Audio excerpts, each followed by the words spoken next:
You know what's strange about people born in the 1990s? They remember a world that doesn't exist anymore. They played outside until the streetlights came on, but also remember their first AIM screen name. They used encyclopedias for school projects, but also downloaded music on Napster. They're the last generation who had a childhood without smartphones, but came of age with social media. And that split? That created a psychology researchers are calling 90s kids syndrome. If you were born between 1990 and 1999, you occupy a space in history that will never be repeated. You're not quite a millennial. You're definitely not Gen Z. You're the bridge between two incompatible worlds, Cartoon Network and YouTube, Blockbuster and Netflix, playing outside and playing online. And here's what nobody tells you. That split childhood created adults who are simultaneously nostalgic for simplicity and fluent in complexity. And it's affecting your mental health in ways you probably don't even recognize. Picture this. It's 1998. You're 8 years old. Saturday morning means waking up early for cartoons. Scooby-Doo, Rugrats, DuckTales. You pour yourself a bowl of sugary cereal and sit cross-legged on the floor in front of the TV. No tablets, no streaming services, no on-demand anything. If you missed it, you missed it.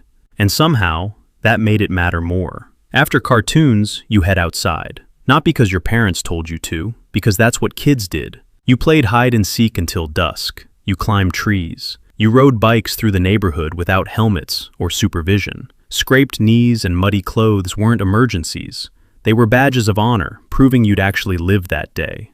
According to research on 90s childhood, kids spent an average of 3 to 4 hours outside daily. Today, less than 30 minutes. A 2023 WHO study found that over 80% of today's adolescents don't meet recommended physical activity levels. But you were the last generation that experienced unstructured outdoor play as the default, not the exception. You didn't need fancy toys. A stick became a sword. An empty lot became a battlefield. Your backyard transformed into whatever your imagination needed it to be. And because you couldn't Google what to do when bored, you developed something rare, creativity born from emptiness, the ability to generate fun from nothing. But here's where it gets complicated. You didn't just grow up analog. You lived through the transition. You remember VHS tapes and rewinding them before returning to Blockbuster. But you also remember when DVDs felt like magic. You used dial-up internet where a single web page took 5 minutes to load. But by high school, you had broadband. You typed school papers on actual typewriters in elementary school. By middle school, you were using Word documents. According to researchers, 90s babies experienced a unique blend of traditional education and the beginning of tech-based learning. You spent hours in libraries using card catalogs and encyclopedias. But you were also the first generation to use computers in school regularly. You're bilingual in a way no generation before or after will ever be. Analog native, digital fluent. And social media? You remember life before it. You had actual privacy. When you did something embarrassing, only the people there knew about it. No phones filming, no viral videos, no permanent digital record of your worst moments. One 90s baby put it perfectly. We all talked crazy amounts of shit about each other and did shockingly inappropriate things, but we never had to worry about it ending up where everyone could see it. You got to figure out who you were in private. That's a luxury that will never exist again. But then MySpace launched when you were a teenager. Facebook opened to everyone when you were in high school or college. Instagram appeared as you entered adulthood. You learned to curate yourself, to perform your life for an audience, to seek validation through likes and comments. And that shift? It split your psychology in half. Here's what researchers noticed. 90s babies experience unusually intense nostalgia. They call it 90s kids syndrome. And it's not just sentimentality, it's neurological. According to studies on psychological essentialism, people tend to believe their personal experiences are more authentic than others. And 90s babies? They lived through a fundamental shift. They witnessed the death of one world and the birth of another. So when they look back, they're not just remembering their childhood. They're mourning an entire way of life that disappeared.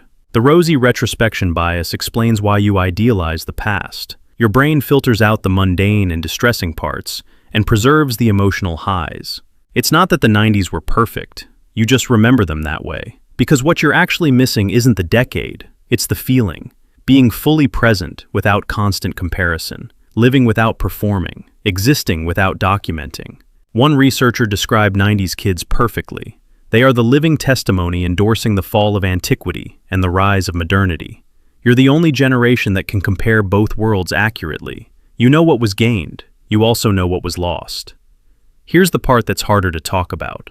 A study from the University of California, analyzing over 27,500 adults, found something devastating. People born in the 90s have worse mental health than any previous generation. Depression, anxiety, and other mental disorders are significantly higher among 90s babies compared to those born in the 80s, and these disorders get progressively worse with age. The researchers concluded that technology and social media use are primary factors, but it's more than that.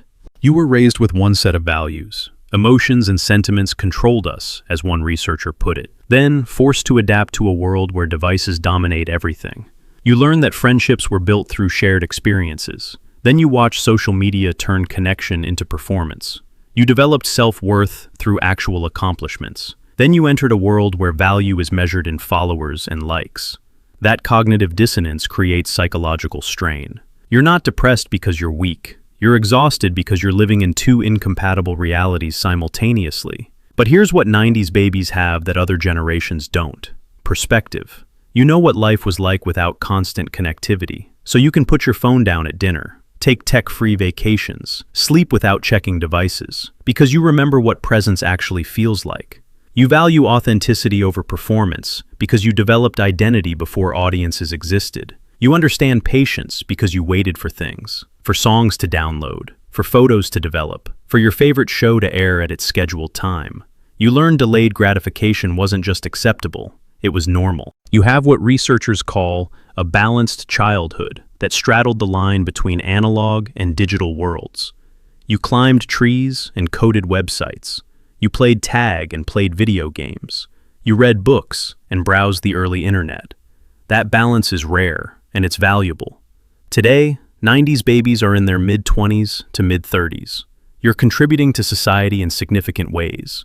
You bring traditional values and technological fluency. You translate between generations at work. You bridge your boomer parents and your Gen Alpha kids. You're the mediators, the explainers, the ones who remember both before and after. Here's what nobody tells you about being a 90s baby. You'll spend your life caught between nostalgia and adaptation.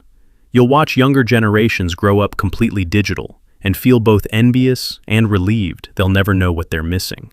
You'll hear older generations romanticize the good old days and think, I actually remember those days. They weren't that simple. You're not better than other generations. You're different, shaped by timing, by being born at the exact moment when the old world was ending and the new one was beginning. You carry both. You belong fully to neither. And maybe that's not weakness. Maybe that's wisdom. You see what younger generations lost. You understand what older generations can't grasp.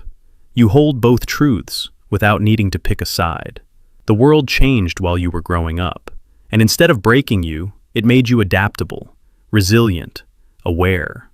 You're not confused about who you are. You're just the only generation that remembers both worlds clearly enough to compare them honestly. If this felt personal, if you've been carrying this nostalgia and didn't know why, you're not alone. This channel explores the psychology of people caught between worlds. Subscribe to understand the patterns shaping who you are. And if you're a 90s baby, drop your birth year in the comments. Let's see how many of us are out here, quietly bridging two worlds nobody else remembers existed simultaneously. Because you're not nostalgic for the 90s. You're nostalgic for the feeling of being fully present. And maybe, just maybe, you can find that feeling again.